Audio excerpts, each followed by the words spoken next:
Fear, Trump in the White House by Bob Woodward. As any journalist worth her salt would, I ordered this on Amazon the day it came out so that I could plunge headfirst into it. It's a behind-the-scenes look that only Bob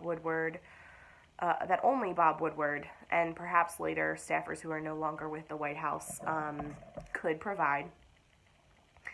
Politics aside, it's not your average Bob Woodward presidency coverage.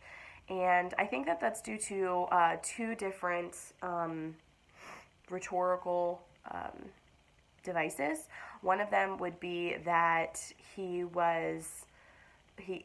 jumps from one topic to another, I think, to create this sort of chaotic environment.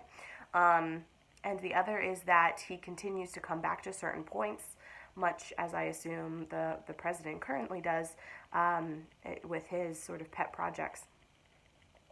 So that those few policies, for example, the South Korean trade agreement, continue to be hit on again and again. And a lot of the staffers are repeating themselves and saying the same things.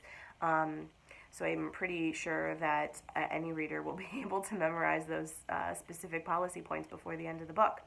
But I think that those rhetorical devices do a really good job of portraying perhaps what Bob Woodward has seen in his time at the White House and what people are experiencing, just judging from the news cycle and how it is portrayed.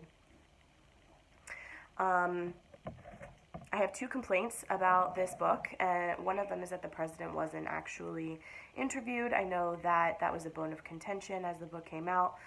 There was a clip of Bob Woodward on the phone with the president discussing it.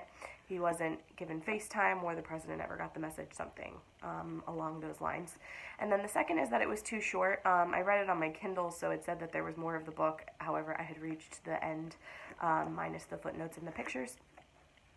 However, lucky for us, I'm sure Bob Woodward is working on the next one as we speak. I recommend this to any politics junkie, anybody who's looking at getting a little bit more in-depth coverage in what you're reading about.